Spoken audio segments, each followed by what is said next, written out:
માંગરોળ નગરપાલિકાના સબ સલામતના દાવા, પરંતુ ખુદ માંગરોળ નગરપાલિકામાં ફાયર ફાઇટર બંધ હાલતમાં જોવા મળ્યા છે। અચાનક કોઈ આગ લાગવાની ઘટના બને તો છેક કેશોદથી 25 કિલોમીટર દૂરથી ફાયર ફાઇટર બોલાવવા પડશે। માંગરોળ નગરપાલિકામાં ફાયર ફાઇટર બંધ હાલતથી માંગરોળ વિસ્તારમાં કે શહેરમાં જો આગ લાગવાના બનાવો બને તો મુશ્કેલી ઊભી થઈ શકે છે।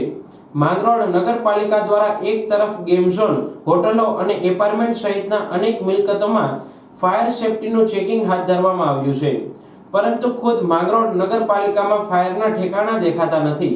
જ્યારે માંગરોળ નગરપાલિકામાં 2 ફાયર વાહનો બંધ હાલતમાં જોવા મળે છે અને અચાનક આગ લાગે તો 25 કિલોમીટર કેશોદથી ફાયર મંગાવવામાં મજબૂર થવું પડે છે, પરંતુ જો ઇમરજન્સી હોય તો કેશોદથી માંગરોળ પહોંચવા માટે અડધાથી પોણો કલાક જેટલો સમય રસ્તામાં લાગે છે।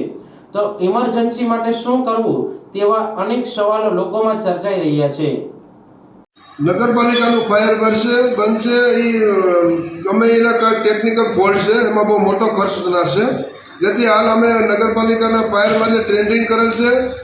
મતગણતરીના લીધે ટેન્ડર પ્રક્રિયા પૂર્ણ થયેલ નથી। વર્ક ઓર્ડર પછી આપશું, ટેન્ડર ખોલી અને પછી વર્ક ઓર્ડર આપશું। સર, ખાસ કરીને અત્યારે જો ઇમરજન્સી આગ લાગે તો શું? ઇમરજન્સી આગ લાગશે તો અમારે નજીકની નગરપાલિકાને કેશોદ છે ત્યાંથી અમે મેળવી અને આગ બુઝાવવાની કાર્યવાહી કરવામાં